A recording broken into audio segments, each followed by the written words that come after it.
Voilà, bonjour à tous les quatre. Merci d'accepter de participer à cette table ronde pour parler donc revenir sur le programme de l'accélération du virage de la santé numérique. Voilà, dans le cadre du plan national Ma Santé 2022. Donc il y a en 2018, fin 2018, en septembre 2018, Emmanuel Macron présentait le plan Ma Santé 2022, un plan qui est destiné à remettre les patients au cœur du système de santé. Et il disait à ce moment-là, nous devons nous doter dans les 3 prochaines années d'une véritable offre de santé numérique. Voilà ce qu'il disait en fin 2018. 8 mois plus tard, en avril 2019, il y a la présentation de la feuille de route Accélérer le virage numérique, présentée par la ministre de la Santé, Madame Agnès Buzyn, et qui se décline en 5 points. Donc le premier, c'est renforcer la gouvernance du numérique en santé. Deuxième point, c'est intensifier la sécurité et l'interopérabilité des systèmes d'information en santé. Le troisième, c'est accélérer le déploiement des services numériques socles. Quatrième point, déployer au niveau national des plateformes numériques de santé. Et le cinquième et dernier point, soutenir l'innovation et favoriser l'engagement des acteurs. Et fin juillet, le 26 juillet précisément, la loi Ma Santé 2022 a été publiée au journal officiel. Donc là, finalement, on peut dire que tout le dispositif est en place pour faire passer le virage numérique en santé du virtuel à la réalité et permettre une meilleure coordination des soins entre tous les acteurs de santé, puisque c'est un peu la finalité. Alors maintenant, la question, c'est de savoir comment tout ça se met en œuvre. Il y a un plan, une feuille de route. Comment concrètement on passe du plan aux usages, aux outils, aux usages. Quels sont les outils qui vont permettre aux acteurs, à l'ensemble des acteurs, alors que ce soit les professionnels de santé en ville comme à l'hôpital, mais également les industriels, les éditeurs, les startups, les institutionnels, le monde médico-social, comment tout ça en fait rentre dans le dispositif, de quels outils vont pouvoir se saisir.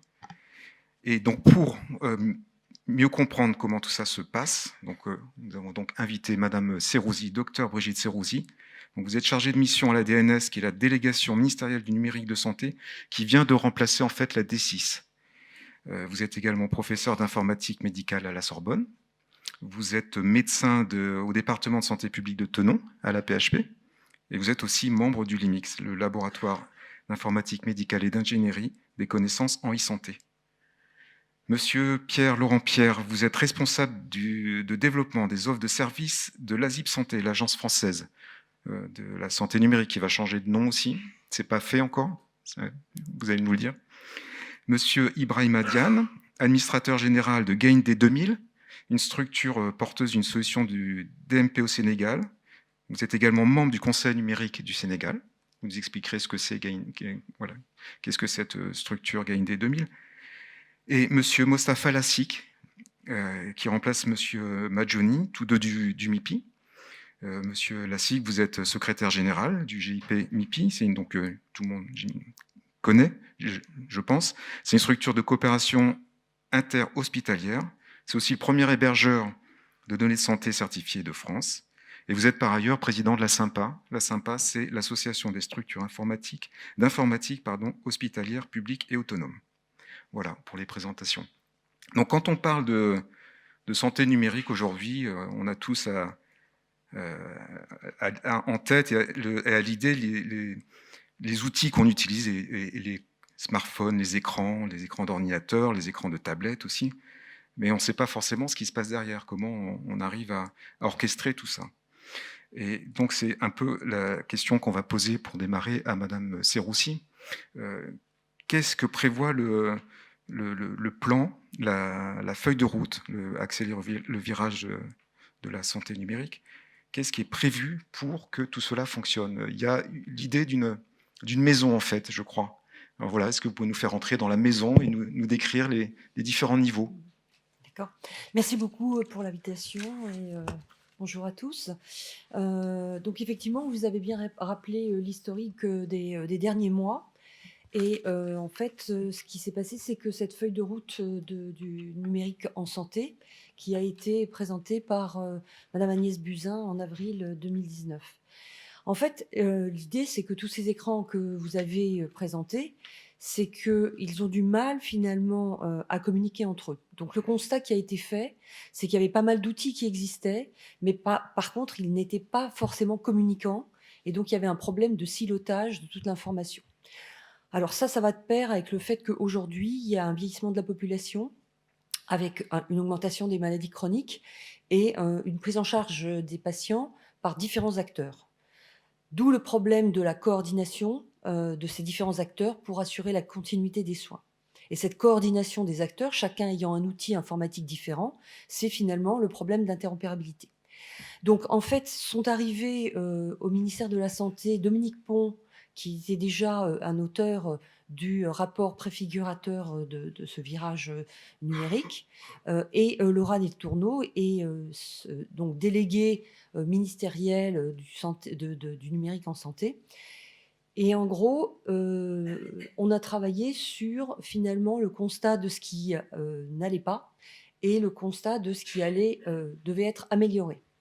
Donc en fait, ce qui est revenu, c'est qu'effectivement, il y a une infrastructure qui revient au pouvoir public.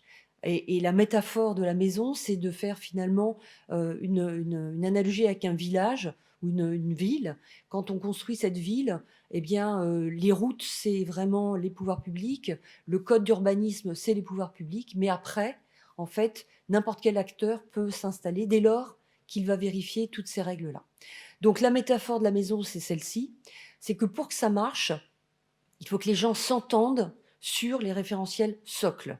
Ces référentiels socles, ils vont surtout concerner l'interopérabilité, puisque c'est vraiment le problème le plus saillant. Oui, mais on va en également, parler un petit peu après, oui, on tout va à en l'heure. parler, Oui. mais également les référentiels de sécurité. Et ce qui est nouveau, c'est la dimension de l'éthique du numérique en santé pour gagner la confiance de l'ensemble des acteurs et faire en sorte que les usages se développent. Qu'est-ce qu'il y a derrière cette dimension d'éthique? Oui. Qu'est-ce qu'il y a Qu'est-ce derrière qu'il y a derrière? Il y l'éthique? a plusieurs dimensions en fait.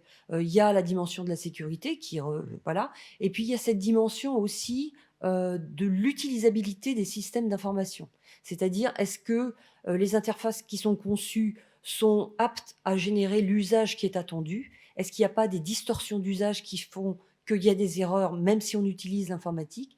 Est-ce qu'il n'y a pas également des incitations à décider dans un certain sens, alors que l'autonomie du décideur doit être préservée? Donc il y a plusieurs dimensions, plusieurs acteurs. Il y a l'éthique des systèmes d'information hospitaliers, l'éthique des systèmes d'information de ville, l'éthique des systèmes d'information qui sont à l'usage des patients également. Donc il y a plusieurs acteurs et plusieurs dimensions. Ça implique la confiance aussi. Pour entrer dans la maison, il faut Voilà, être confiant. exactement. Les services qui sont au-dessus de ces référentiels socles, ce sont les services dits socles de la coordination des acteurs.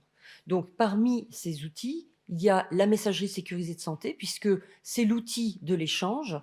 Les outils de partage, c'est plutôt le DMP. Et il y a aussi la e-prescription qui arrive dans le décor. Tout ça dans un environnement où il y a également d'autres outils de coordination, notamment développés par des régions, qui doivent être interopérables avec tout ça. Donc ça, c'est les prérequis, j'ai envie de dire, donc les référentiels et les outils socles. Et à partir du moment où ces prérequis vont être satisfaits par les différents acteurs, alors on rentre dans un paysage d'état métaplateforme avec 3 plateformes essentielles ouvertes à tous les acteurs, qu'ils soient publics ou privés, dès lors que les contraintes dont on a parlé avant sont vérifiées. Et la première métaplateforme, elle est à l'attention de l'usager du système de soins. C'est l'espace numérique de santé, où il va trouver tous les éléments d'information qui concernent sa santé et faire en sorte qu'il soit vraiment acteur et engagé dans sa prise en charge, de façon à promouvoir l'adhésion au traitement essentiellement. Ensuite, il y a l'autre plateforme qui est le pendant de l'espace numérique de santé, qui est pour les patients. Cependant, c'est le bouquet de services. Donc ça, c'est le pendant pour les professionnels de santé. Donc il y a des tas de services qui seront offerts aux professionnels de santé, toujours sous la contrainte de la vérification de ce qu'on a discuté avant. Et puis la troisième plateforme, celle dont on entend beaucoup parler, c'est le Health Data Hub. C'est une plateforme d'entrepôt de données qui vont être reliés comme ça entre eux, de façon à promouvoir la recherche, et qui sera également ouvert à des acteurs qui soient publics ou privés. D'accord. Notion de consentement aussi du patient à la réutilisation de ces données, une dimension de l'éthique. D'accord, merci pour cette présentation très claire. Monsieur Laurent Pierre, comment vous situez, vous, dans ce paysage-là, dans cette nouvelle maison? Vous êtes où? Qu'est-ce que vous faites? Que fait la ZIP? Je rappelle juste brièvement, la ZIP, en fait, la ZIP Santé, vous avez pour mission de garantir un socle commun de l'e-santé pour permettre les échanges, c'est bien ça? Oui, bonjour. La ZIP Santé, son cœur de métier, c'est vraiment centré sur les fondations de la maison présentée par Brigitte tout à l'heure. Alors, les fondations, c'est pas ce qu'il y a de plus glamour ou ce qu'il y a de plus sexy, comme dit Dominique Pont. Et pour autant, il faut quand même y passer, puisque tous les services reposent sur ces fondations-là. Et si on le fait bien, ces services reposent sur des mêmes fondations de manière à être cohérents entre eux. Alors, il y a deux grands services et référentiels qui sont traités à la ZIP. C'est tout ce qui concerne l'interopérabilité. L'interopérabilité, c'est quoi? C'est en fait rendre des applications et des logiciels communicants. Parce que je pense que vous aimez que vos données de santé, elles vous suivent tout au long de votre parcours de soins, de l'hôpital à la ville ou de la ville au labo, et que vous n'ayez pas à transporter tout ça. Et puis, vous aimez aussi que ces données elles vous suivent de manière sécurisée. Donc ça, c'est le deuxième volet à la ZIP Santé sur ces fondations-là. C'est comment on sécurise vos données de santé, qui sont des données personnelles qui, du fait de leur statut, doivent être protégées.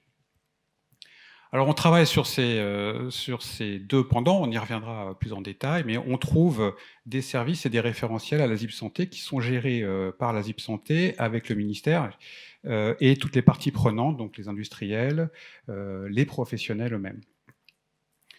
Est-ce que je peux développer davantage sur l'interopérabilité ou... On va y revenir après. On va y revenir. Là, je voulais faire un point un petit peu sur un des outils fondamentaux de cette maison, c'est le DMP, dont on parle beaucoup.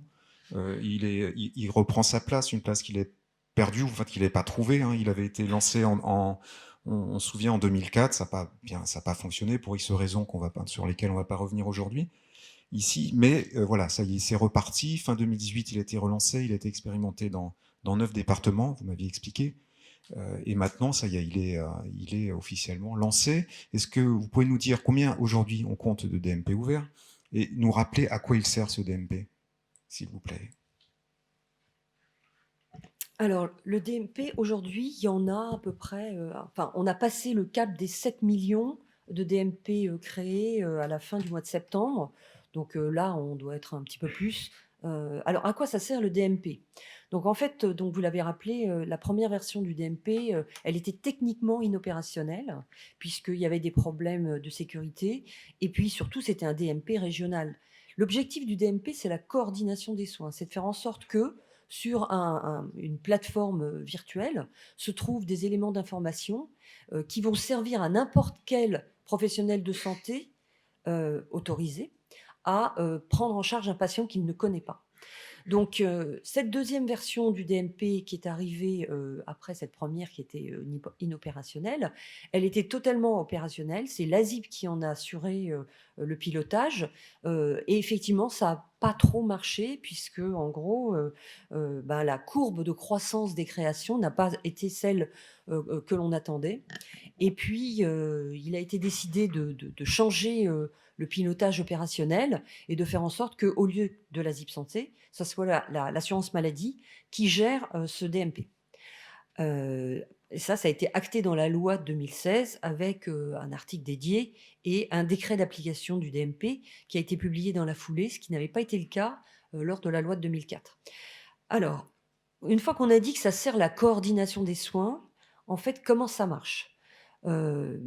Maintenant, grâce à cette nouvelle loi de 2016, et ce qui a aussi aidé les choses, c'est que les patients peuvent créer leur DMP eux-mêmes. Avant, il n'y avait que les professionnels de santé qui pouvaient le faire. Et comme il fallait qu'ils informent les patients et qu'ils obtiennent leur consentement, en gros, ça demandait du temps qui était incompatible avec une consultation. Donc, en gros, ça n'a pas beaucoup marché. Maintenant que les patients peuvent le créer, c'est vrai qu'il y a plus de création. Et puis, la CNAM, elle a mis aussi toutes les CEPAM dans la boucle de façon à pouvoir avoir un accueil dédié dans les CEPAM pour que les patients puissent créer leur DMP. Donc là, en gros, ça a promu la création des DMP. La CNAM, elle a en tête 3 éléments pour la promotion du programme DMP. C'est la création, l'alimentation et la consultation. Les travaux ont largement commencé sur la création, avec ce dont je vous ai dit, ce dont je vous ai parlé. Il y a également 2 autres choses qui sont à venir, c'est le fait que les pharmaciens et les infirmiers bientôt, seront payés d'1 € pour la création d'un DMP. D'accord. Là où il n'y avait pas cette Une chose-là. incitation. Voilà, une D'accord, ouais. incitation à la création de DMP. C'était nécessaire? Je ne sais pas si c'était nécessaire, je ne sais pas si ça sera suffisant, mais en tout cas, ça participe à la création. Voilà. D'accord. Et les pharmaciens ont pas mal créé depuis cet été de DMP. Donc la création, c'est un mouvement qui est en marche, on va dire, avec vraiment des incitatifs qui ont été mis en place. Maintenant, l'alimentation, parce que en fait, avant cette loi de 2016, en fait, la moitié des DMP, ils étaient vides. On les créait, mais il n'y avait rien dedans. Et donc, ça n'a pas d'usage, quoi. Donc Monsieur là, Lassique, vous allez nous en parler après, mais c'était d'accord. un des soucis aussi. Hein, c'est ça. Ok. Donc l'alimentation, il y a aussi des incitations à l'alimentation, notamment pour les comptes rendus d'hospitalisation, avec le programme Open, qui est un programme sur la promotion de la montée en charge de l'informatique des systèmes d'information hospitaliers. Donc, et puis l'autre document, c'est les comptes rendus de biologie médicale qui D'accord. doivent aussi figurer. Et puis la consultation, bah alors on en parlera peut-être tout à l'heure, c'est encore devant. Voilà. D'accord. Alors justement, Monsieur Lassique, il y avait vous m'aviez expliqué que vous avez participé quand vous avez été DSI, je crois, au centre hospitalier du Pays Basque, c'est bien ça. Et vous me disiez que vous aviez participé au lancement de la première version, que ça n'avait pas fonctionné, pour les raisons que vient d'indiquer Madame Serroussi. Cet outil aujourd'hui, vous le percevez comment, ce nouveau DMP? Est-ce qu'il répond aux besoins? Parce qu'il y a aussi peut-être une difficulté, c'est dans les hôpitaux, il y a les DPI et les dossiers patients informatisés. Il y a maintenant des plateformes régionales, territoriales et régionales qui se développent. Comment on fait fonctionner tout ça? Et qu'est-ce qu'il faut faire pour que ça marche bien? Alors d'abord, clairement, il y a de l'amélioration. C'est sûr que si on prend la première version, mais je ne vais pas y revenir, le docteur Serroussi a bien précisé effectivement que la première version, elle était techniquement assez complexe. Je pense qu'aujourd'hui, effectivement, l'assurance maladie a beaucoup communiqué sur ce DMP. Malgré toute cette communication, il y a néanmoins encore la nécessité d'accompagner encore plus les acteurs du terrain. Ces acteurs du terrain, évidemment, sont les acteurs hospitaliers, publics ou privés, et également les médecins libéraux. À l'hôpital, de manière assez claire, puisque nous sommes implantés dans à peu près 575 établissements de santé publics en France. Ça représente à peu près 80 des 136 GHT, et on est implanté dans 17 des 32 CHU. Donc on a peut-être juste un aparté, les GHT, donc c'est les groupements hospitaliers de territoire. Tout le monde connaît bien. Mais... Oui, donc les groupements hospitaliers de territoire qui ont été créés et qui regroupent finalement un certain nombre d'établissements de santé autour d'un établissement support qui accompagne notamment et pilote toute la stratégie du numérique en santé, par exemple, mais également d'autres activités. Donc, mais au niveau de l'hôpital, effectivement, alors je ne suis pas médecin, j'en parlerai pas aussi bien qu'un médecin, mais néanmoins, on a quand même pas mal de retours qui sont quand même assez convergents. Mais d'abord, effectivement, c'est cette question de l'usage du DMP. Quand on est à l'hôpital, c'est assez simple. Quand le dossier patient est informatisé, effectivement, déjà, il faut qu'on réussisse à convaincre nos praticiens de l'utilité d'aller consulter le DMP, de l'utilité de l'alimenter également, puisque aujourd'hui, effectivement, la plupart des médecins se connectent le matin en arrivant directement sur leur dossier patient informatisé pour voir quelle est la situation des différents patients qu'ils vont voir dans la journée, pour accéder aux différentes informations. Donc on a souvent cet écueil de dire non, mais pourquoi je vais aller me connecter sur le DMP alors que j'ai déjà toutes ces informations? Évidemment, ces choses-là ont évolué. De plus en plus, les praticiens comprennent qu'aujourd'hui, il y a besoin de prendre en charge ensemble un patient, et je crois qu'aujourd'hui, en tout cas, personne ne remet en cause, ce qui était le cas il y a quand même 14 ans à peu près, 14-15 ans, quand j'ai participé au premier consortium sur le DMP, l'objectif du DMP, qui est véritablement d'être un outil support du numérique en santé pour la prise en charge du patient, la prise en charge coordonnée, en tout cas sur le territoire national. Donc l'écueil, il est de ce côté-là, côté établissement hospitalier. Maintenant, il est évident qu'avec cette augmentation de création et puis, on va dire, la démocratisation des usages, l'utilisation de ces outils, les efforts que font également certains éditeurs pour faciliter également les alimentations de manière automatique. Parce qu'évidemment, un praticien, en tout cas les praticiens libéraux qu'on rencontre, n'ont pas de temps à perdre à aller recréer des informations. Donc il faut effectivement, et c'est un véritable sujet sur lequel les éditeurs, alors je représente les éditeurs publics, mais néanmoins, nos confrères éditeurs privés partagent ce point-là. Les outils doivent alimenter de la manière la plus automatique possible le DMP. Il faut quand même saluer l'évolution de cette nouvelle version qui facilite quand même ces intégrations. Donc on est quand même dans une trajectoire d'amélioration sur cet aspect. D'accord. Donc le virage, on le prend là. Oui. D'accord. Oui, madame, je peux juste apporter un Oui, complément bien sûr. d'information. Donc en fait, il y a des gros travaux qui ont été faits sur l'interopérabilité des DPI, donc des dossiers patients informatisés Oui. métiers, que ce soit hospitalier ou médecine libérale, avec le D'accord. DMP, pour qu'effectivement, il n'y ait pas besoin de changer d'environnement pour pouvoir aller de l'un à l'autre. Oui. C'est-à-dire que quand on se connecte à son DPI, on voit le DMP. D'accord. Après, ce que je voulais dire, c'est que depuis que la CNAM a pris le pilotage du programme, les DMP sont jamais vides, sont plus jamais vides parce que Oui. dès qu'ils sont créés, l'historique des remboursements est versé dans le DMP. Et ça, c'est une source d'information très importante parce Oui. qu'il y a tous les médicaments qui ont été prescrits, il y a tous les actes médicaux qui ont Tous été... les soins qui sont tout ce qui a été enregistrés. remboursé D'accord. figure dans le DMP D'accord. d'un coup. Et puis, ce que je voulais dire aussi, pour rebondir sur ce que vous avez dit, monsieur, c'est que actuellement, il y a, donc à l'issue d'un séjour hospitalier, il y a un compte-rendu d'hospitalisation qui est écrit et qui est envoyé par messagerie sécurisée à un ensemble de correspondants de ville. Et en fait, là, ce qui a été travaillé, c'est ce que Yvon Merlière, qui est le chef de projet CNAM du DMP, appelle la transmission en Y. Donc, c'est envoyé à tous les correspondants de ville et en même temps, sans qu'il y ait quoi que ce soit qui soit fait, au DMP du patient. S'il en a un, ça le réceptionne. S'il C'est n'en a pas, automatiquement versé c'est perdu. dedans. Ouais. Voilà. D'accord. D'accord. Tout ça, c'est de nature. Enfin, c'est là-dessus que ça repose. C'est sur une fluidité maximale des transmissions. Monsieur Diane, on a la chance de vous avoir à cette table ronde parce que vous êtes chargé au Sénégal de déployer un DMP, si je ne me trompe. Et on aimerait bien avoir votre point de vue, votre regard extérieur, que vous nous disiez quel est ce projet que vous montez au Sénégal, où est-ce que vous en êtes?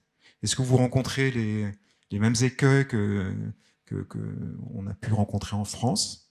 Et est-ce qu'il y a des choses dont la France aussi pourrait regarder au niveau de ce que vous mettez en place, qui pourrait être inspirante?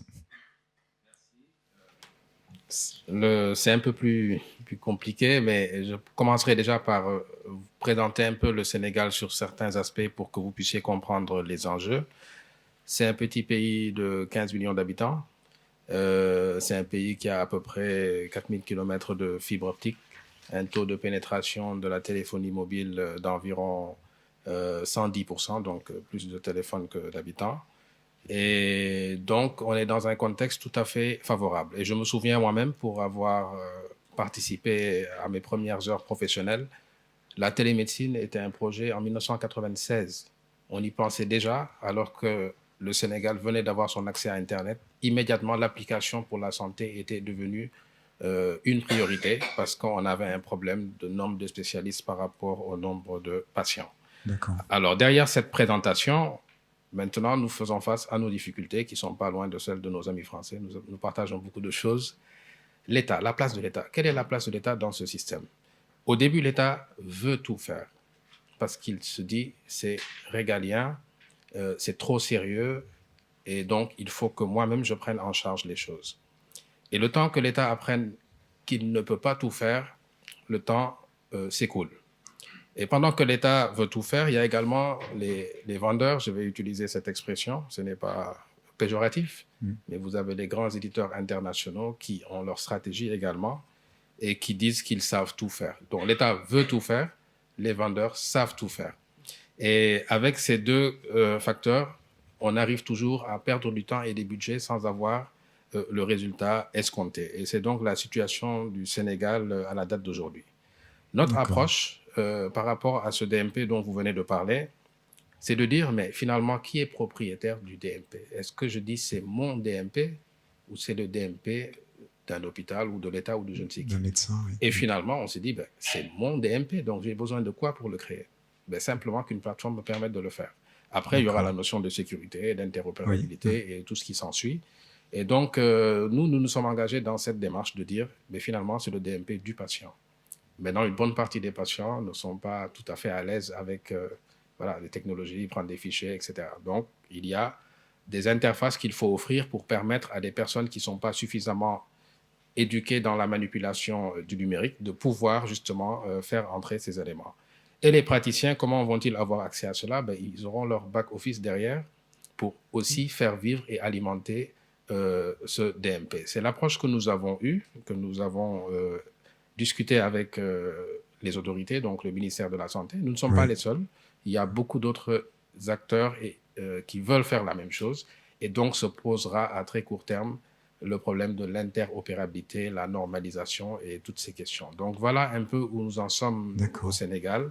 On a perdu du temps, mais je pense qu'on a beaucoup à apprendre également du temps perdu par la France pour éviter que ce ne soit pas le même parcours pour nous-mêmes. Retrouver les mêmes difficultés. Absolument. D'accord. Merci.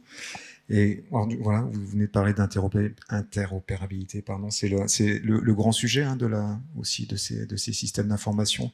Comment on fait pour que voilà, les différents systèmes parlent une même langue, arrivent à échanger entre eux. Et c'est un petit peu le rôle de l'ASIP, je crois, d'essayer de définir un petit peu un cadre pour aider voilà, tous les acteurs, les éditeurs, les utilisateurs, faire en sorte que tout ça fonctionne bien. Qu'est-ce que vous pouvez nous rappeler ce que vous faites sur ce sujet? Ce qu'on fait sur l'interopérabilité, oui, c'est bien le rôle de la ZIP de travailler avec l'ensemble des acteurs. La ZIP ne fait pas le cadre d'interopérabilité tout seul, elle le construit puisque c'est un document de spécification qui doit vivre, hein, qui s'enrichit au fur et à mesure des besoins. Et ces besoins-là, ils remontent du terrain. C'est des besoins qui sont exprimés par ceux qui utilisent.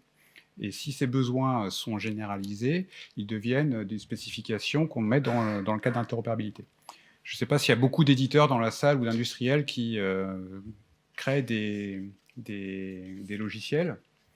Bon, ça n'a pas l'air d'être... S'il y a quelques-uns là qui... Mais en fait, parce que ça me permet de jauger un peu le niveau de complexité que je peux aborder pour vous intéresser. Sans vous saouler, parce que ça peut être quand même assez complexe de parler des normes et des standards. Basiquement, l'interopérabilité, c'est quoi? Quand vous arrivez dans un restaurant et qu'on vous donne la carte du menu, vous appréciez assez d'avoir les entrées dans le bon ordre, après les plats et les desserts.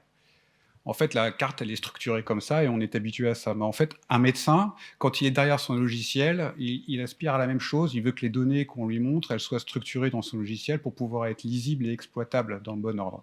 C'est tout simplement ça, l'interopérabilité. Donc, basiquement. Alors, pour arriver à ce qu'on structure l'ensemble des documents qui sont nécessaires qui sont nécessaires à notre parcours de soins, qui doivent être transmis via des logiciels, il faut qu'on définisse ensemble comment ils sont construits et quel type de données on met dedans. Donc c'est ça le chantier, les grands chantiers de l'interopérabilité, ils appellent ça des volets. À chaque fois qu'il y a un document qui doit aller dans le DMP ou qui doit être transmis via la messagerie de santé à d'autres, eh bien il faut qu'on définisse la spécification de ce document-là. Donc la ZIP Santé, elle coordonne l'expression du besoin avec ça, et puis elle met en place, elle tient le cadre, pardon, qui est le document source dans lequel toutes ces spécifications sont regroupées, et puis elle met en place des outils de test qui permettent à vos industriels de tester l'interopérabilité de leur logiciel. Donc il y a deux manières de le faire. D'abord, on est à la ZIP Santé partenaire de IHE. IHE fait des connectatons. Les connectatons, c'est des marathons sur plusieurs jours où les éditeurs se rencontrent et font des tests sur des scénarios d'échange de données. Ça permet de vérifier que les profils IHE sont respectés. Et puis, sur des cas particuliers, comme on fait des projectatons à la ZIP Santé, c'est-à-dire qu'on veut, par exemple, évaluer la spécification qu'on a fait sur le volet de synthèse médicale, qui est en cours en ce moment, justement. On réunit des éditeurs qui veulent tester leur logiciel. On les met dans une salle, une war room, et puis pendant 2 jours, ils testent sur tous les scénarios de leur logiciel que les données s'échangent correctement. D'accord. Voilà. Alors, on a... Tout ce que vous faites, sont des préconisations. Il n'y a rien d'obligatoire dans ce que vous... Alors, pas du tout. Est-ce que être interopérable n'est pas naturellement obligatoire quand on est dans un système, comme l'a exprimé tout à l'heure, de plateforme où il faut que les logiciels l'expriment entre eux? Bon. Aujourd'hui, effectivement, ce n'est pas assez utilisé. Si c'est ça la question. Oui. Il y a une complexité à mettre en œuvre l'interopérabilité et surtout à faire en sorte que tout le monde l'applique à son niveau pour pouvoir créer des chaînes d'information. La feuille de route Ma Santé 2022, elle prévoit quoi? Elle dit il faut qu'on étudie l'opposabilité de l'interopérabilité, c'est-à-dire rendre en fait plus coercitif le système d'interopérabilité pour obliger les gens, les logiciels, à être ouverts et à parler. Ça passe par la concertation? Alors, ça passe par de la concertation, puisque tous les sujets sont traités en concertation avec l'ensemble des acteurs. Justement, là, il y a une plateforme de concertation qui vient d'être créée au titre de Ma Santé 2022, s'appelle participer.isanté.gouv.fr. Cette plateforme-là, elle met les spécifications en concertation pour pouvoir être partagées. Et au titre de projectatons, pour tester que la spécification est viable, on réunira le 21 novembre les éditeurs qui le souhaitent pour faire des tests sur le document de compte-rendu de liaison. Non, le volet de synthèse médicale, pardon, compte-rendu de liaison était fait. Voilà. D'accord. Alors, oui, je peux juste me permettre également de rebondir sur la réponse. Alors, la concertation, oui. En fait, il y a un décret actuellement qui est en cours de rédaction sur la dimension d'opposabilité de l'interopérabilité. En tout cas, ce qui est sûr, c'est qu'il y aura des incitatifs pour avoir cette interopérabilité, c'est-à-dire qu'en gros, pour répondre à un appel d'offres, il faudra avoir démontré l'interopérabilité de sa solution avec le cadre d'interopérabilité de la ZIP. Et dans les CEPOM des ARS, Agences régionales de santé, il y aura aussi l'interopérabilité des systèmes d'information hospitaliers. D'accord. Ce décret, il est attendu quand? Il est prévu quand? Fin d'année? L'année prochaine. L'année prochaine, si tout va bien. D'accord. Alors, il y a Dominique Pont qui anime le Tour de France, justement, un petit peu pour présenter cette feuille de route. Dominique Pont, il aime bien dire que c'est le bazar, justement, au niveau de l'interopérabilité. Et, Monsieur Lassique, est-ce que vous partagez ce point de vue, vous qui avez cette proximité avec les hospitaliers, puis aussi avec les libéraux? Oui, tout à fait. Je crois que les problématiques ne sont pas techniques. La problématique, elle n'est pas technique, il y a déjà énormément de choses. En parlant, en tout cas, l'association des structures publiques va participer évidemment à cet appel et à cette réunion du 21 novembre. Je voudrais rappeler qu'il y a déjà des choses qui existaient. Il y a une charte de bon usage des partages de données de systèmes d'information qui a été élaborée de mémoire en 2012, qui s'appelait la charte BP6, qui a été signée par plusieurs fédérations, les fédérations privées, fédérations publiques. Nous travaillons d'ailleurs actuellement sur une nouvelle charte qui est pratiquement finalisée et qui intègre évidemment toutes les évolutions et les exigences réglementaires depuis, notamment RGPD. Mais effectivement, c'est insuffisant. Il ne suffit pas d'avoir des chartes. Et je trouve que ce projet de décret, en tout état de cause, va dans le bon sens. À un moment donné, effectivement, il s'agit de données de santé et tel éditeur peut être tenté, et je pense que s'il y a des utilisateurs dans la salle, en tout cas soit d'hospitaliers ou autres sociétés, peut être tenté de monnayer systématiquement ces interfaces avec des coûts qui sont souvent exorbitants. Donc, bon, je ne vais pas ouvrir le débat de ces coûts-là, mais en tout état de cause, je pense que ça va dans le bon sens. L'opposabilité au-delà d'un mécanisme qui a déjà porté ses fruits en partie, qui est cette charte de bon usage. D'accord. Alors, l'interopérabilité, c'est aussi Ça concerne aussi, me semble-t-il, le fait qu'aujourd'hui, les médecins se déplacent de plus en plus, soit parce qu'il y a des déserts médicaux, mais au sein des GHT, les médecins bougent d'un hôpital à l'autre. Donc, ils ont besoin d'outils permettant d'échanger dans ce qu'on appelle la mobilité. Comment on les aide justement à être plus mobiles, les médecins? Je crois, Monsieur Pierre, vous m'aviez expliqué qu'il y avait, enfin, les professionnels de santé s'identifient avec une carte, leur CPS. Aujourd'hui, vous en êtes à une version numérique qui a l'air d'être très attendue. Qu'est-ce qu'elle va permettre de faire? Où est-ce qu'elle en est? Quand est-ce qu'elle sera disponible? Pas physiquement justement, puisqu'elle ne sera plus physique, mais quand est-ce que les professionnels de santé vont pouvoir bouger plus librement, quoi, sans moins de contraintes. Sans contraintes. Le premier, ça devrait être, pour répondre directement, ça devrait être en 2020. Mais je vais quand même faire un pas en arrière et expliquer deux choses. Oui. Oui, Alors là, d'abord, la confiance et la sécurité, c'est un monde qui nécessite on en a parlé tout à l'heure, il y avait une table ronde sur l'identité numérique. Oui. Il faut que l'identité des professionnels de santé et des acteurs puisse être connue et reconnue. En fait, on se présente assez souvent avec sa carte de visite et ça vous donne une fonction, et cette fonction-là, elle permet de donner un accès ou pas à la donnée de santé. Alors, pour identifier les professionnels de santé, la ZIP Santé gère depuis longtemps l'annuaire avec les ordres professionnels et les ARS qui permet de référencer tous les professionnels de santé qui sont en droit d'exercer. Donc, en fait, vous pouvez consulter toutes les cartes de visite des professionnels de santé et les données qui sont sur ces cartes de visite, j'utilise carte de visite, mais ce sont des données d'identité, elles sont certifiées par les ordres, ce qui leur donne un statut d'opposabilité. Ça équivaut à une pièce d'identité. À partir de là, cet annuaire vous permet de récupérer les données qui vous permettent de prendre des décisions. Il est réellement médecin, l'annuaire me le permet de le confirmer, et donc j'ouvre ma base de données aux données de santé de mes patients. Mais si j'ai une carte de visite, ça ne veut pas dire que je suis la personne qui porte la carte de visite ou qui prétend être. Donc là, il faut, comme vous l'aviez dit, des moyens pour authentifier. Comment on authentifie une personne? Avec un dispositif qui peut être une carte CPS. Donc, depuis très longtemps, il existe une carte CPS que la ZIP remet à chaque professionnel de santé et qui permet, comme une carte bancaire, de taper un code PIN secret et de cette façon-là, de vous authentifier de manière forte. La ZIP génère aussi des certificats logiciels. Bon, je ne rentre pas là-dessus. Oui. La carte en plastique, elle a été utilisée pendant longtemps, mais elle est limitée dans les cas de mobilité. Pourquoi? Parce qu'aujourd'hui, on a besoin de pouvoir s'authentifier sur des téléservices qui sont de plus en plus développés. Et ces téléservices-là, ils ne devraient pas vous imposer d'être sur un poste sur lequel il y a un lecteur de cartes. Sinon, la mobilité, c'est un peu comme le bebop dans le temps. Il faut être à côté d'une borne, sinon ça ne marche pas. Alors, on a développé depuis 1 an un système qui permet de vous authentifier à partir de votre smartphone. Donc, la carte CPS est intégrée dans une application smartphone et c'est le principe d'authentification est simple. Aujourd'hui, on l'enrôle avec un portail qui vous permet de déclarer votre téléphone et au moment où vous voulez vous authentifier, le service vous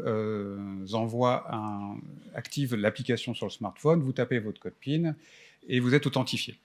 D'accord. Alors ça, c'est la partie sympa, parce qu'on se dit tout le monde va pouvoir s'authentifier avec son téléphone. C'est vrai. Aujourd'hui, ça fonctionne pour enrôler les téléphones, on utilise la carte CPS, donc ça fonctionne que pour des porteurs qui ont déjà une carte en plastique, et c'est une extension de la carte en plastique, mais à partir de l'année prochaine, la carte ICPS pourra être dématérialisée complètement pour tous les porteurs. Mais le truc le plus génial, c'est que vous n'avez pas besoin de prendre en compte ce système si vous faites des services des téléservices. Parce que le système ICPS est adossé à un fournisseur d'identité comme France Connect. Donc ce matin, on en a parlé. Oui. Qu'est-ce que c'est qu'une identité numérique? Donc, Pro Santé Connect, c'est le système que la ZIP vient de mettre en place et qui est, comme France Connect l'est, un fournisseur d'identités, des identités qui sont certifiées par les ordres et qui sont transmises par un protocole hyper classique comme France Connect, comme Yahoo, comme Facebook, qui s'appelle OpenID. Vous pouvez l'utiliser pour récupérer les identités certifiées de l'annuaire et surtout faire appel à ce France Connect, à ce Pro Santé Connect pour vérifier que l'identité est la bonne. Donc en fait, vous n'avez plus à faire comme vous faisiez dans le temps, un système qui va chercher le lecteur, qui va s'assurer que la carte était insérée, qui va lire dans la puce, qui va demander le code PIN, qui va s'assurer que le code PIN est bon, qui va s'assurer que la carte est toujours valide, et qui après ça va donner accès au service. Ça, vous n'avez plus à le faire dans votre logiciel, vous n'avez plus à le maintenir.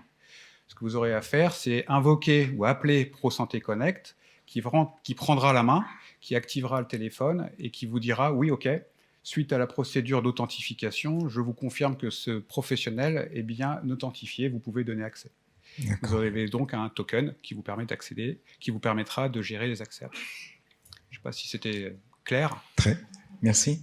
Une question, Monsieur Diane, justement, voilà, vous disiez tout à l'heure que les mobiles étaient très utilisés au Sénégal pour échanger ces données. Qu'est-ce que vous avez prévu, vous, au niveau de la sécurité? C'est un sujet majeur aussi, puis je le poserai la question à Monsieur Lassic aussi. Mais... Oui, d'abord, rapidement sur l'interopérabilité, je pense que l'alternative, parfois, c'est la centralisation. Quand on a parlé de l'Estonie ce matin, vouloir faire de l'interopérabilité, c'est être dans une logique où tout le monde partage. Et la centralisation est un moyen rapide d'y accéder parce qu'à la limite, tout le monde donne de façon structurée à un hub central et tout le monde récupère de façon structurée et on ne se pose plus la question de l'interopérabilité. Et c'est un modèle, je pense, qui peut faire gagner beaucoup d'argent et beaucoup de temps pour des pays comme le nôtre. La sécurité également est une notion fondamentale, mais les personnes qui la posent souvent ne la prennent pas du bon côté parce qu'ils veulent opposer le monde actuel qui repose sur, je prends par exemple l'ordonnance papier, versus le digital qui pourrait donner lieu peut-être à une violation de la confidentialité. Il n'y a pas plus non confidentiel qu'une ordonnance qu'on pose sur la table devant un pharmacien et qui vous remet des médicaments et tout ça, ça parle. Quand vous êtes dans une pharmacie, la personne devant vous, vous savez de quoi elle souffre et ce qu'on lui a donné comme prescription. Et donc, le digital en soi est déjà une couche de confidentialité, de sécurité, déjà en soi, ouais. en soi. Maintenant, il faut aller plus loin pour pouvoir apporter tous les éléments en fait de confiance, parce que moi j'aime mieux parler de confiance que de sécurité, parce que des fois là on est tous en confiance, on n'est pas sûr qu'on est en sécurité. Et donc du coup cette notion de confiance est capitale et il faut pouvoir la démontrer par des éléments techniques et des éléments de procédure. Le mobile, c'est sûr, c'est l'avenir de pas seulement la santé digitale, la finance digitale, tous les éléments. Au-delà de la santé. Voilà. D'accord. Monsieur Lassic, dans les établissements, et je reviens aussi aux libéraux que vous fréquentez. Oui, c'est quoi cette question de sécurité? Comment elle est vécue au quotidien? Écoutez, d'abord, au MIPI, on est le premier hébergeur certifié de données en santé. On a été agréé il y a maintenant très longtemps. On a un peu plus de 332 établissements qui sont hébergés aujourd'hui chez nous. On voit effectivement également comme vous toutes les difficultés naître autour des fuites de données de manière assez claire. Je pense que le niveau de certification aujourd'hui HDS a vraiment élevé le niveau par rapport à l'agrément. On n'est plus tout simplement dans un dépôt de dossier, on est vraiment dans un niveau de certification qui est constaté, qui est assez sévère. Aujourd'hui, en ce qui concerne, on a 2 data centers, un qui est situé à Toulouse et un qui est situé à Amiens. On avoisine les 100% de taux de disponibilité, taux de sécurité. Quand on voit effectivement toutes ces fuites aujourd'hui de données sur le web, on voit bien que il y a une nécessité de vigilance. Il faut accroître effectivement la sécurité, pas au niveau éditeur exclusivement. C'est vraiment l'affaire de tous. C'est un adage, c'est un adage assez classique dans les établissements. Il y a un véritable travail. Il suffit de voir sur les 6 derniers mois le nombre d'établissements qui ont eu des attaques et puis des fuites de données, voire des perturbations. Des grosses perturbations, y compris dans la prise en charge du patient. Maintenant, même sur les équipements biomédicaux, je ne vais pas rentrer dans le détail, mais tout est à peu près piratable. Aucun système, les experts, je n'en suis pas un, mais aucun système n'est infaillible. C'est vraiment toute l'organisation que nous mettons en œuvre autour de ces dispositifs qui permettent de maintenir un haut niveau de sécurité. D'accord. Donc voilà, on arrive un petit peu au terme de cette table ronde. On a parlé de la maison, on a parlé d'interopérabilité, du DMP d'abord, d'interopérabilité, de mobilité et de sécurité. Il y aura encore beaucoup à dire, hein, mais il y a plein de points abordés. Vous aviez évoqué tout à l'heure, Monsieur Diane, rapidement les prescriptions. Bon, on va pas avoir le temps de s'attarder sur ce point, mais pour, disons, mettre le toit sur la maison quelque part, même si c'est pas tout à fait celui du schéma. C'est Madame Serroussi, est-ce que vous pourriez nous expliquer rapidement comment l'État, enfin voilà, quelles sont quelle est l'organisation derrière tout ça pour piloter, contrôler, réguler la e-santé pour qu'elle marche. Il y a la DNS, il y a, je crois aussi, enfin c'est pas je crois, il y a la ZIP qui va devenir l'ANS, hein, c'est pas fait encore. Mais... Oui, en fait, avant, il y avait une délégation à la stratégie des systèmes d'information de santé, la D6, qui avait comme rôle de définir la stratégie en e-santé au niveau national. Cette D6, finalement, elle est en cours de dissolution, puisqu'il y a la DNS qui est en train d'arriver. Alors, quelle est la différence, finalement, entre la DNS et la D6, par exemple la D6 était au niveau du secrétariat général du ministère, là où la DNS est au niveau de la ministre. Donc, on est plus important au niveau de l'organigramme, on est monté d'un grade. Et de fait, on a un vrai soutien de la ministre sur la feuille de route, puisqu'elle l'a présentée elle-même en avril. Et ça change vraiment les choses. Ça change vraiment les choses parce qu'au niveau du ministère, je pense qu'avec la DNS, il y aura vraisemblablement une meilleure relation avec les autres directions de l'administration centrale, qui n'était pas forcément évident avec la D6. Et puis, donc, comme vous l'avez dit, donc, la ZIP Santé, qui était l'agence des systèmes d'information partagés en santé, va devenir l'ANS, c'est-à-dire l'agence du numérique en santé. Donc c'est aussi l'interopérabilité dans l'administration quelque part. C'est ça, oui. En montant d'un grade, oui. Oui, d'accord. Voilà, on a évoqué donc plein de sujets, on a parlé de confiance aussi, de sécurité. Il y a l'éthique, hein, bien sûr, il y a la concertation qui est un mot-clé aussi pour que ça marche, pour que les acteurs expriment leurs besoins, échangent pour construire les bons outils. Et il y a le partage, les échanges, il y a l'État plateforme, hein, vous le disiez aussi, tout à l'heure au début de la table ronde. Donc là, on a un petit peu les grands traits alors non plus du virage du numérique, mais du visage du numérique là, qui est en train de se dessiner. Voilà. Donc, merci à tous les quatre. Et puis, alors, peut-être que dans la salle, vous avez peut-être des questions à poser aux participants de la table ronde. Monsieur. Ça c'est fait.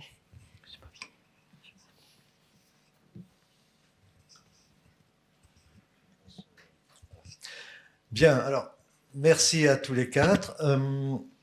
En tant que professionnels eFutura, nous sommes professionnels de l'organisation des données et des documents, donc avec des outils de gestion électronique de documents, d'archivage électronique, etc. En tant que néophyte, j'ai l'impression que le DMP est un peu une boîte dans laquelle on va avoir plein d'informations et finalement, personne ne va s'y retrouver. Si on commence au départ, c'est très bien, mais si on a des centaines et des centaines de documents qui vont s'accumuler, comment feront les praticiens ou même n'importe qui pour retrouver l'information ? Je vous réponds. Donc c'est vrai, vous avez raison, pour l'instant on essaye de gérer la pénurie et qu'à terme il faudra gérer l'opulence. Donc en gros, ce qui va se passer, c'est qu'au jour d'aujourd'hui, le DMP est strictement documentaire. C'est-à-dire qu'il y a des documents à l'intérieur. À terme, il y aura des documents mais qui seront structurés, mais structurés avec un niveau de granularité plus fin, de façon à pouvoir exploiter des données. Donc ça, c'est la première chose. Ensuite, dans les nouveaux développements de la CNAM, il va y avoir une ligne de vie, c'est-à-dire que tous les différents documents vont s'inscrire sur un axe temporel de façon à reproduire le parcours de soins. Donc en fait, il sera facile de voir qu'un patient a été hospitalisé, a fait un scanner, a eu des examens de biologie médicale, etc. Et avec une ligne comme ça de vie, avec un zoom qu'on pourra... et quand on clique dessus, on aura les documents. Ensuite, il y a également un projet de développer un moteur de recherche spécifique du DMP pour pouvoir aller chercher l'information dans un DMP qui serait devenu très très volumineux. Donc ça, c'est des projets qui permettront effectivement d'aider à la recherche d'informations dès lors qu'il y aura D'organiser, beaucoup de de choses. structurer. Est-ce que c'est vous qui allez financer ceci ou est-ce que nous, sociétés du monde privé, nous allons pouvoir développer autour de ces applications? Alors, tout ce qui est strictement interne au DMP, pour l'instant, dans la feuille de route, c'est l'assurance maladie qui va faire ces développements-là. Après, il a été évoqué qu'il y aurait des acteurs privés qui pourraient intervenir via des API pour l'exploitation des contenus, notamment à destination des patients. On pourrait très bien avoir des apps concurrentes de l'app de la CNAM sur la présentation du DMP avec des services à valeur ajoutée, d'aide à la décision, de ce qu'on veut. Mais pour l'instant, ça a été juste évoqué, c'est pas du tout dans les tuyaux. D'accord, merci. D'autres questions? Merci. Je ne sais pas si on peut remettre le schéma de la maison. C'est ma question. Bien, c'est pas grave. Honnêtement, je vais poser une question. Donc Stéphane Paporé, UGAP. Je voulais. J'ai regardé tout à l'heure le diagramme en question. Et dans la mesure où l'assurance maladie est beaucoup impliquée, et notamment dans le DMP, dans les créations, je ne vois pas apparaître l'articulation avec une notion de carte vitale entre le DMP et la carte vitale. Est-ce que c'est quelque chose qui est prévu, qui est envisagé ou qui n'a pas lieu d'être? Je ne sais pas. Monsieur Pierre. La carte vitale, elle suit le... Alors la CNAM en parlerait mieux que moi, parce que c'est un projet CNAM, la carte vitale. Et GIE, c'est un vital. La carte vitale, elle va suivre le même destin que la carte CPS dont j'ai parlé tout à l'heure. Elle va passer d'un mode plastique à un mode dématérialisé. Et pour ça, l'assurance maladie est en train de mettre en place l'application carte vitale qui va pouvoir vous permettre de vous authentifier et d'authentifier à partir de votre téléphone. D'accord. Et elle sera appuyée sur le DMP aussi ou... Elle n'a pas besoin d'être appuyée, enfin je ne comprends pas appuyée, elle vous permettra de vous authentifier pour accéder au DMP. D'accord. Ah, une question là-bas, madame, peut-être. Oui. Et puis monsieur après, oui. Oui. Bonjour, moi j'ai une question justement sur le DMP au niveau européen. Français, quand on se déplace pour aller en Europe et qu'on a un souci de santé, est-ce que les praticiens des autres pays européens auront accès à nos données de santé ou pas? Alors, je vais vous répondre. Donc, le DMP, c'est une plateforme qui est accessible de n'importe où dans tous les pays du monde. Donc, si vous êtes un patient et que vous avez besoin de consulter à l'étranger, vous pouvez très bien donner l'accès aux professionnels de santé que vous allez rencontrer à votre DMP. Par ailleurs, parce qu'il va être en français quand même, donc par ailleurs, il y a un projet européen de Patient Discharge Summaries qui est une espèce de volet de synthèse et qui est uniforme sur tous les pays de l'Europe avec un contenu qui est homogène et qui est codé de façon à ce qu'il soit traduit au niveau de l'affichage, alors facilement en anglais et peut-être plus dans la langue du pays en question. Puisqu'en fait, il y a un codage sous-jacent qui est un codage sémantique. Et après, à partir du codage sémantique, on peut réintégrer dans n'importe quelle langue le terme qui va avec le code. Voilà. Mais ça sera le patient, comme c'est déjà le cas en France, c'est le patient qui va donner l'accès, qui autorisera l'accès. En France, le patient autorise l'accès à des professionnels de santé, comme il peut interdire l'accès à d'autres professionnels de santé, sachant que par définition, au sein de l'équipe de soins, l'accès est acquis. Alors, le patient, il a accès à ces données ou pas du tout? Alors, bien sûr, pour revenir sur ce qu'a dit Monsieur Diane, le DMP, c'est le DMP du patient en France. C'est mon DMP. Donc, effectivement, il a accès à toutes ces données, sauf les données dites sensibles. Les données dites sensibles, ce sont les données qui sont générées par un résultat d'examen qui nécessite un accompagnement au niveau de la découverte de ce résultat. Donc, cette donnée-là, elle ne sera pas accessible directement au patient. Par contre, il y aura un message qui sera envoyé au médecin traitant pour qu'il génère une convocation pour une consultation et il y aura un accompagnement à l'annonce du résultat. Mais à part ces données, mais qui représentent rien du tout dans l'ensemble des données du DMP, le patient a accès à toutes ces données. Ce sont ces données. D'accord, merci. Une dernière question, monsieur, je crois que vous vouliez intervenir. Oui, bonjour, Alain Chambon, je suis consultant en dématérialisation et en intégrant une démarche sociétale. On pourrait en discuter. Ça s'adresse plutôt au MIPI, c'est pas forcément une question, mais plutôt une réflexion. Aujourd'hui, c'est concernant l'alimentation donc du dossier médical.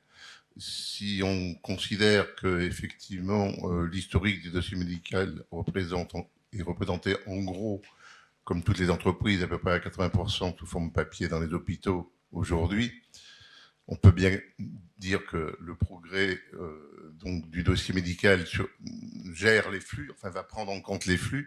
Mais qu'en est-il de l'historique? Donc ça veut dire qu'il ne sera jamais complet et que sur les pathologies longues, par exemple, on aura quand même un problème. Donc je rejoins le côté sociétal, et bien sûr il n'y a pas de personne à ce niveau-là ici aujourd'hui, mais on parle aussi d'un très gros projet en France et ces évolutions qui sont l'inclusion. Y aurait-il pas une réflexion aujourd'hui, puisque donc les hôpitaux ont des problèmes économiques majeurs et donc auront jamais la possibilité de rattraper les historiques papier pour les intégrer dans les dossiers médicaux? Y a-t-il pas une réflexion au niveau du gouvernement pour peut-être associer les deux mondes et peut-être améliorer effectivement l'alimentation? Monsieur Lassique, en quelques mots pour en terminer. Oui, alors je ne suis pas le gouvernement. Hein.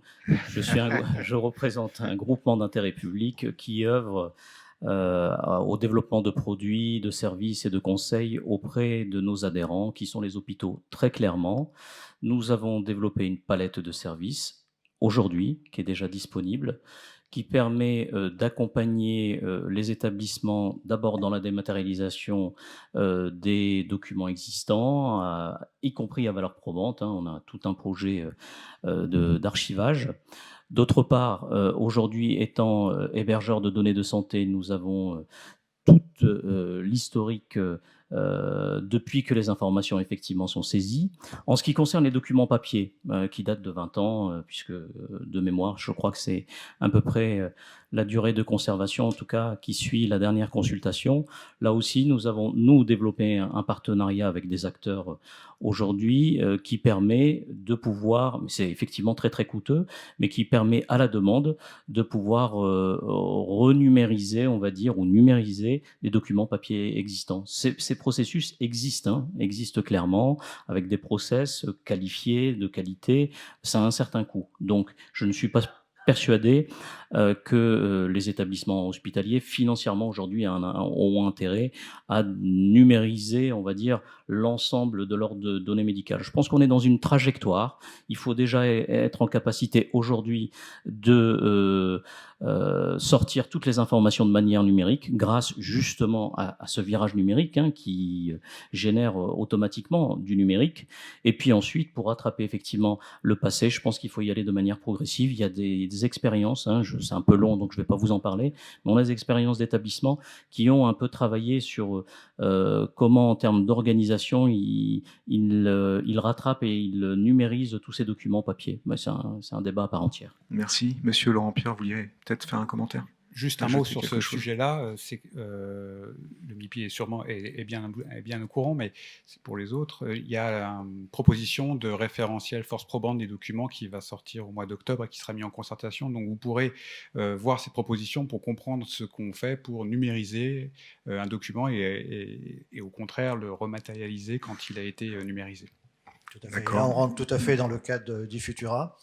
Pierre, merci. Merci à vous tous, merci à tous les cas d'être venus, merci à vous tous d'avoir suivi cette table ronde et merci aux organisateurs